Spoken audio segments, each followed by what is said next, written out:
இந்த நாளை கடவுள் நம் ஒவ்வொருவருக்கும் ஆசீர்வாதத்தின் நாளாக கொடுத்திருக்கிறார். இறைவனுக்கு நன்றி கூறுவோம்.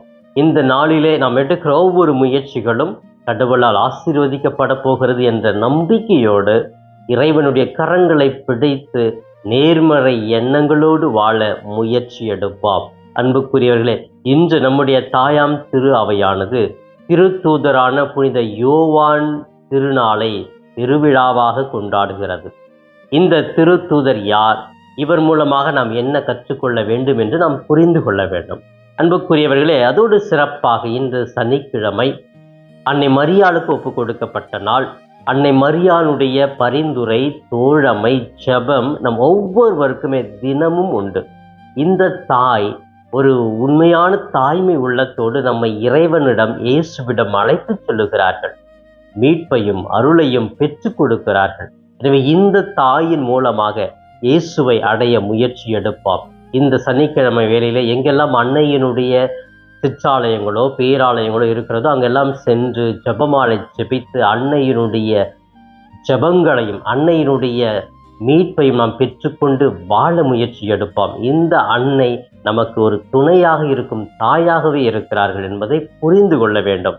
அன்புக்குரியவர்களே, சிறப்பாக இந்த நாளில் நாம் கொண்டாடுகிற அந்த விழா புனித திருத்தூதரான யோவான் நற்செய்தியாளருடைய விழா நமக்கு என்ன செய்தி சொல்லுகிறது?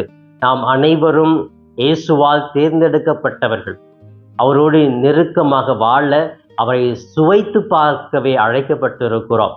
இவரை போன்று நற்செய்தி எல்லா சூழ்நிலைகளும் பரப்ப வேண்டும், எடுத்து கூற வேண்டும் என்பதை நாம் புரிந்து கொள்ளவே இந்த விழா நமக்கு கொடுக்கப்பட்டிருக்கிறது. அன்புக்குரியவர்களே, இந்த திருத்தூதரான நற்செய்தியாளரான யோவான் என்ன செய்து கொண்டிருந்தார்? யார் இவர்? திருமுழுக்கு யோவானுடைய சீடராக இருந்து இயேசுவின் சீடராக மாறியவர். இயேசுவோடு நெருக்கமாக 3 திருத்தூதர்கள் இருந்தார்கள். அதில் இவர் ஒருவராகவும் இருக்கிறார்.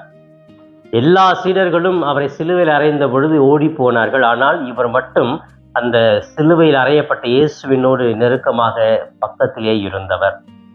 இயேசு தன்னுடைய தாயை ஒப்படைத்ததும் இந்த திருத்தூதரிடத்தில் தான்.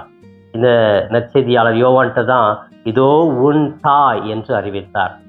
இயேசுவினுடைய உணவின் பொழுது அவருடைய நெஞ்சிலே சாய்ந்து கொண்டிருந்தவர் இந்த திருத்தூதர் யோவான் தான்.